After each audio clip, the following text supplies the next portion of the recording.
मेरठ शहर में उस समय हड़कंप मच गया जब एक महिला ने एसएसपी कार्यालय पहुंचकर एआईएमआईएम के एक पार्षद पर अपनी बेटी को बहला फुसलाकर गलत कामों में धकेलने और धमकी देने के गंभीर आरोप लगाए।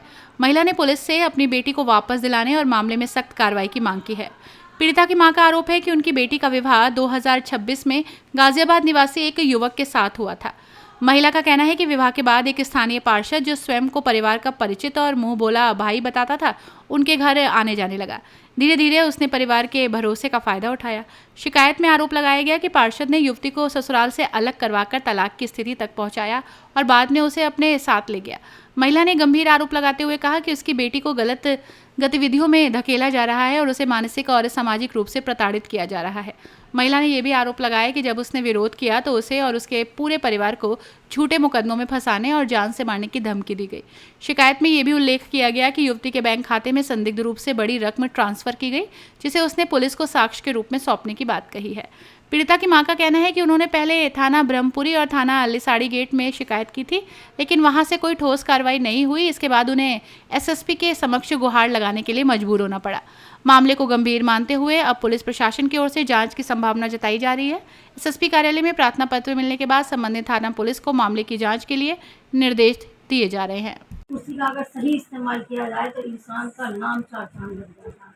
और अगर उस मैडम जी, आज पहली मुलाकात है आपकी। आप हमारे साथ 2-4 दिन टाइम लगाएंगी तो हमारे बारे में पता चलेगा।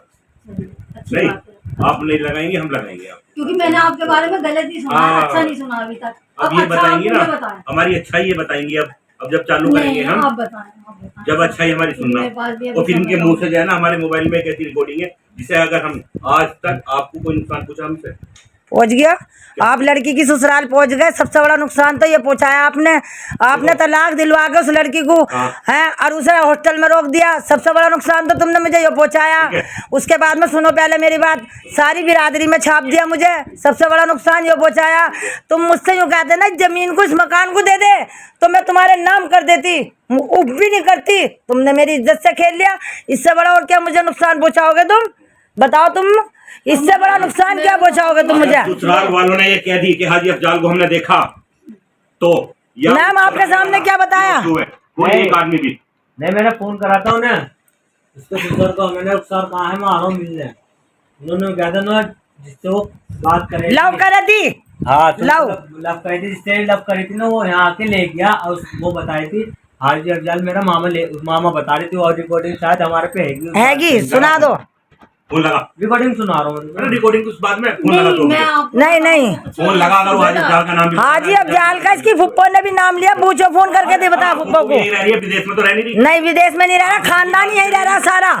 सारा खानदान यही रह रहा। मैं यूँ कह रही हाजी जी, तुम मेरी गर्दन भी तार के ले जाते ना, मैं तुम्हारी बहन बन के अपनी गर्दन भी तरवा लेती, मगर तुमने जो मेरी इज्जत पर हाथ डाला ना, सबसे बड़ी गलती करी आपने। तो लड़की भी कह रही थी मेरे से कि मैं हाजी से, हाँ हाजी से निकाह करो। हमसे कह रमजान में उस लोनिया ने वो नहीं कहलवाया, नहीं तुम्हारे सामने नहीं कहा, तुम्हारे सामने बैठ के उसने तुम्हारे सामने नहीं कहा मैंने हाजी जी तुम इससे निकाह कर लो। तुमने कहा मैं नहीं हूँ, तुम आज जा गए, तुम पीछे से वार कर रहे, सामने आके करो मेरे वार और मैं तुम्हारा वार सहन करूंगी। आपने उसके थप्पड़ नहीं मारा जब उसने ये बात कही कि मैं हाजी से शादी करूंगी? तू मेरी पोती की बराबर है, मैं तेरे सामने थप्पड़ मारूं? मेरे कमाई की। अरे उसके लिए थोड़ी मेन चीज थे, हमने उसका फोन पकड़ा तो तुम्हारे सबूत थे। हाँ, बात को तुम खत्म करो। तुम्हारी निकाह के टाइम पे भी उससे पूछ रहे कि कौन किसने निकाह पढ़वाया। अरे रुक तो जाओ, नहीं पता तुम्हें, मेरी बात सुनो। उसके साथ नहीं, उसका परिवार वाला कोई साथ नहीं, उसका हस्बैंड उसके साथ नहीं, तो फिर वो कहाँ से तो खर्चा उठा रही है और कहाँ से वो रह रही है एकली। मैं मानती हूँ बालिग हो चुकी, लड़की बालिग है, मैं मानती हूँ, मगर मैंने उसकी शादी कर दी थी सर। फिर माँ पे लांछन लगाया जा रहा है। दामाद ये कह रहा है कि 10 लाख रुपए मांग रही थी, मैंने तलाक दे दी। जब तलाक दे दी तो बेटी मेरे पास क्यों नहीं है? मुझे इस बात का जवाब चाहिए कि मेरी बेटी मेरे पास क्यों नहीं है जब मैं तलाक दिला कर लाई हूँ। कुछ वीडियो है उसकी मेरे पास जो उसमें ये कह रही है कि मेरे ससुरालियों का कोई हाथ नहीं है। जब ससुरालियों का हाथ नहीं है तो ससुरालियों मैंने मेरे पे 10 लाख का इल्जाम कैसे लगाया है? जी, मैं इस मांग को लेकर आई है कि मुझे इंसाफ चाहिए क्योंकि थाना ब्रह्मपुरी जाती हूँ तो वो मेरी सुनवाई नहीं कर रहे, विशाली गेट जाती हूँ सुनवाई नहीं कर रहे। मैं अपनी बेटी के कारण आई हूँ यहाँ पे। आज ये अफजल 65 वाली कैसी थे जिसके पास वो मेरी बेटी है, क्योंकि वो उसका फुल खर्चा उठा रहा है, उसके पास नोटों के गड्ढे डाल रहा है। 65 वाली कैसी के साथ कड़ी से कड़ी सजा देनी चाहिए, तो ताकि किसी को बहन बना के उसकी अपनी भांजी पे हाथ ना डाले। गंदा व्यवहार है इस इंसान का। हो गया बनी नहीं। अपनी राय हमें कमेंट बॉक्स में ज़रूर दें। ऐसे ही लेटेस्ट अपडेट्स के लिए हमारे चैनल रॉयल बुलेटिन को लाइक, शेयर और सब्सक्राइब करना ना भूलें।